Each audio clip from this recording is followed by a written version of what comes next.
I want to be a part of that generation of political leaders who gives Aboriginal people the real and honoured place in our midst, rather than just keeps them, as if you like, a cultural curiosity on the fringes of our society.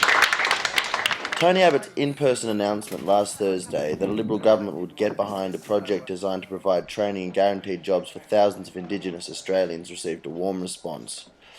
The Labor Party's Tanya Plibersek, the Minister for Housing and the Status for Women, was also there, pledging support on behalf of the Prime Minister for Generation 1, a project spearheaded by billionaire Andrew "Twiggy" Forrest and strongly supported by the Australian business community.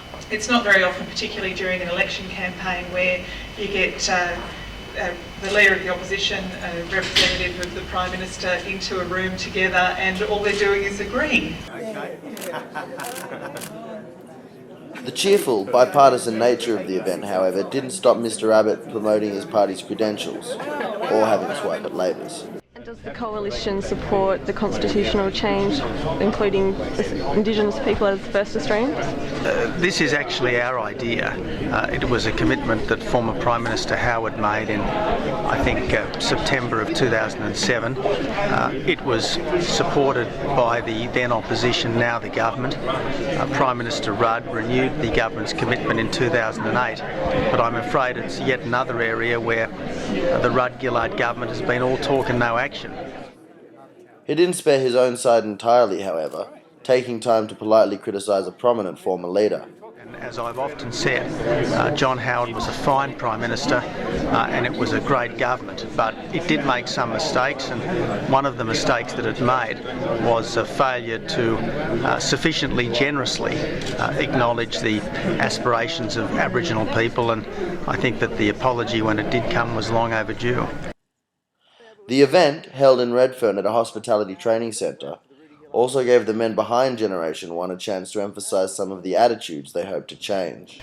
In our non-Indigenous pouring out of goodwill, we kind of create this noble savage effect where we lower our expectations of what we demand and what we know can be achieved from our Indigenous brothers and sisters.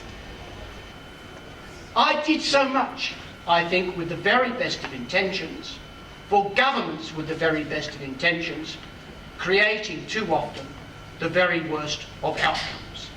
You need training that can guarantee employment outcomes. You need training that can be delivered in a short and intensive manner. Most of all, you need training that is directly tied to the needs of the employer or the needs of the industry. Let me be quite brutal. Intermediaries so often just get in the way. Carly Grand of SBS's Living Black was present at the event and took a moment to give us her thoughts. I think it's a fantastic concept that Generation 1 and Andrew Forrest has come up with, and I think it's great to see both sides of politics here today to support this announcement. Do you think it was the attitude today was the positivity of today at all forced, do you feel, or was there a genuine agreement there? I think there was a genuine agreement there, certainly both from Tanya Plibersek and Tony Abbott, I think, and also Peter Sheargold. He was very passionate about getting this happening, and I think that's the important thing, that it's not just all talk. Ms Grant's careful mix of scepticism, optimism and determination was mirrored by that of local Indigenous leader Warren Mundine. Are you concerned that there might be a bit of backtracking on what's been said today? I think that happens in all elections, those things, but we've got them on record now. So now it's up to us to push it after the election campaign's over. The most important part for us, and I hope the media pick up and carry it, for the first time we'll actually have some decent Indigenous coverage within this election campaign, which has been, quite frankly, sadly lacking.